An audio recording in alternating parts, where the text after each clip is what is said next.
So, Blizzard released a developer update video for the upcoming Season 2 changes in Overwatch. Jeff Kaplan said that there's going to be a lot more changes than what he covered in the video, and we'll learn about those at a later date.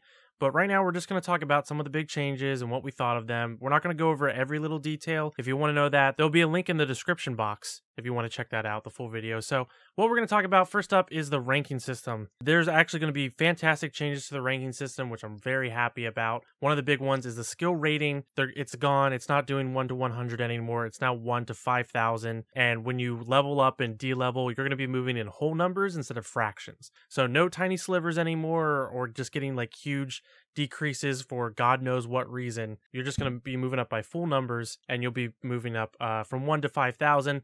Now that's a huge gap, obviously, to go from 100 to 5,000, but that's because they have 7 new skill rating tiers. There's going to be bronze, silver, gold, diamond, master, and grandmaster. And you're going to be moving up through those different skill systems. And once you reach one of those new skill systems, you're not going to drop out. So if you started in bronze and you finally work hard, you get all your way up to silver. Once you're in there, you're not going to drop back to bronze. You're then competing in the silver tier, and then you're fighting to level up from there. The only two that you can drop from are the master and the grandmaster, but those are for like high level players, which probably most of us will never see that. Well, now your skill rating can also drop below the actual tier skill rating tiers. So if you're a silver and say that's between like 1,000 and 2,000, which it probably won't be, and you drop below 1,000 as a skill rating, you won't drop the tier, but you have to work your way up the whole way through 2,000 to get to the next tier. Right, but I still think that's a great system. Like, this is much, much better than... And apparently this is what they had in the beta originally. For whatever reason, they switched it to this 100 skill rating, which I found very frustrating, personally. I'm not a pro.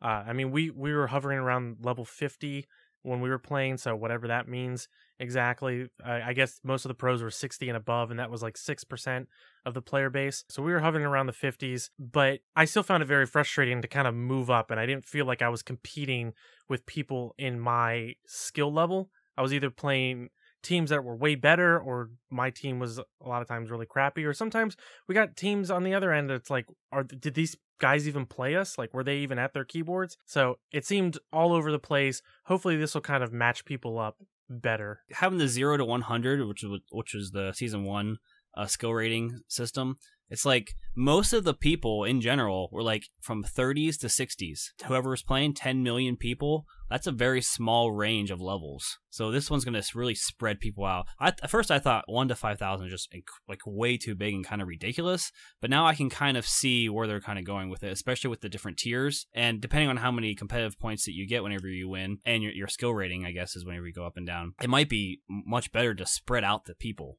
That way you're actually playing with people like at least close to your level. Right. It'll give a much bigger pool, because it's so thin when like, what's a 46 compared to a 46? Maybe there's actually more nuance there in how good someone actually is. Maybe two 46s actually don't match up. So they're changing the player matching. Previously, you could play with someone within 50 levels of your own, which seems crazy. Which is everybody. Which is basically everybody, right? But like, you could even match up. Some people were complaining that people who were like in their 60s were going in with people in their 20s and kind of helping their friends play, and you were just getting these really different levels playing together and different skills, and it just really wasn't working out.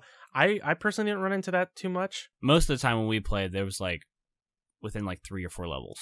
Yeah, we didn't run into this issue, but they're changing it now where it's going to be within 500. So in the 1 to 5,000, you have to be within 500 skill rating. But I guess that comes out to be about 10. Yeah, so it'd be like the 0 to 100 level now if you could play 10. Right. 10 around your number. The other things are changing with the ranking system. I don't know if it's directly with the ranking system, but they are changing the comp points a little bit. We don't know the specifics of how much you're going to get at the end, but they're increasing everything by 10 in terms of like the cost for the golden weapons. They're going up by 10, but also the cost of, or what you currently have like in your bank is going to go up by 10 as well. And that we'll talk not about by that. 10, multiply by 10. Multiply by 10. Yes. So we'll talk about that, why they're doing that in just a minute, because it has to do with like ties and stuff like that. But I don't know if they're going to change, since it's going up by so much. I imagine we're going to get different comp points every round. I'm hoping that it in some way plays into how well you did. I don't want it to be all centered around medals or anything, but hopefully they look at it and say, like, you did really well, we're going to give you a few more comp points, or you did bad, so you're just going to get the base amount of comp points for just winning. The other thing is skill decay that they're adding in. This really only affects a very tiny portion of the ranking system, but I want to talk about it because I think it's a neat idea. Some people might be angry about it, but I like it.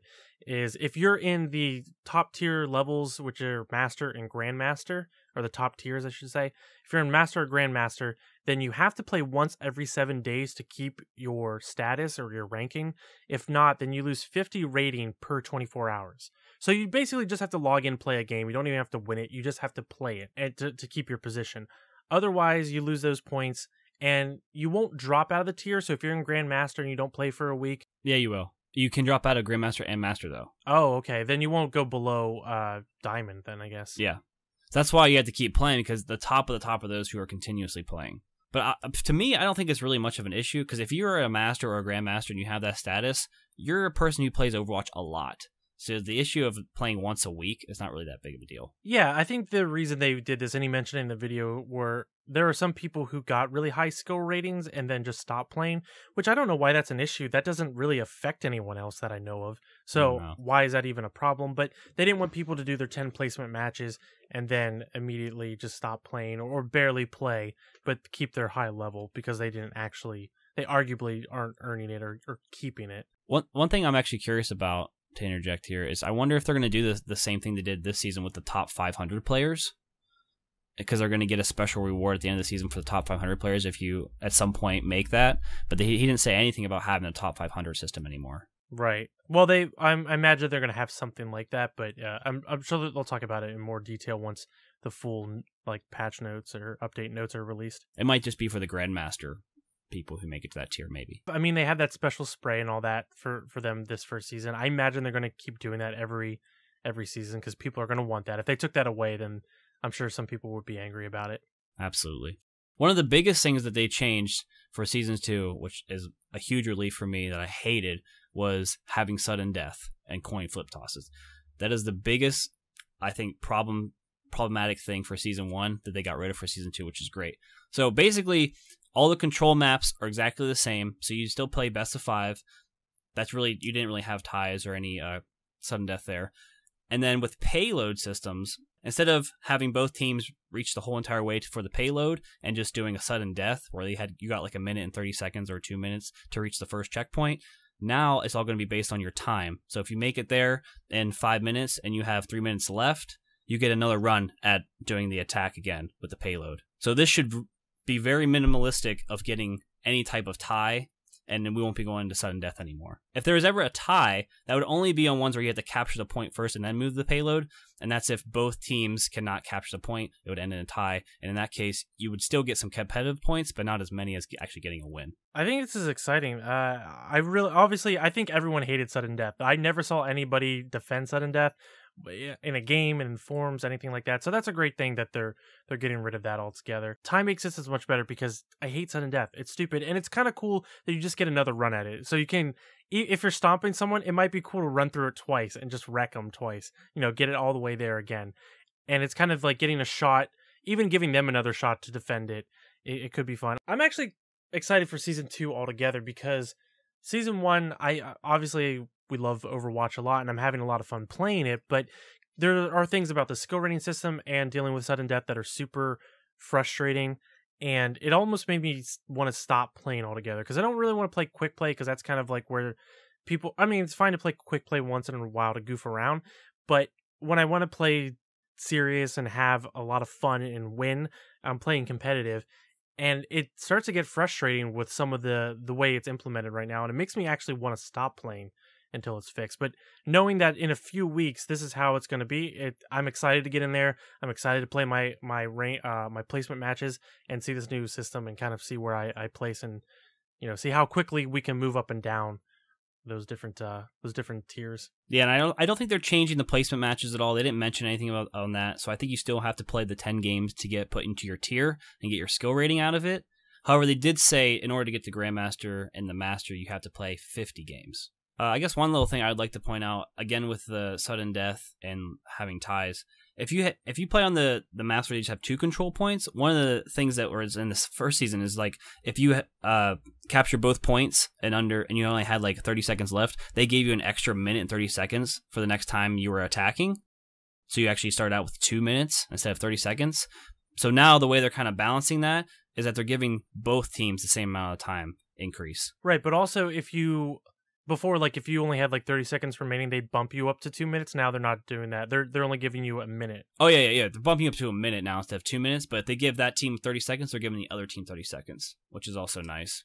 Which I never thought about that being like unbalanced. You know, like they're giving the one team more time, but the other team they were not giving the other any more time. Well, I feel like the team who did a better job, who got it done in a less of a amount of time, that even bumping them up to 2 minutes was kind of crazy to me in the first place.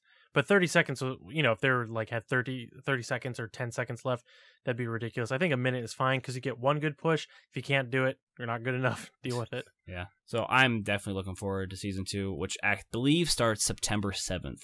So they're taking like a 2 to 3 week break. Yeah, season 2 is exciting. You can actually play some of those implementations on the PTR. I think they're going live Tuesday the 16th, which will be done by the time you hear this video. So check out the PTR if you want to look into some of those. We'll definitely be playing that. We'll probably do another video talking about it once we get our hands on it, at least in the PTR, and kind of let you know what we think of that. But yeah, let us know what you think. And if you want to see the whole update video of Jeff Kaplan talking about all these changes, it's in the description box below.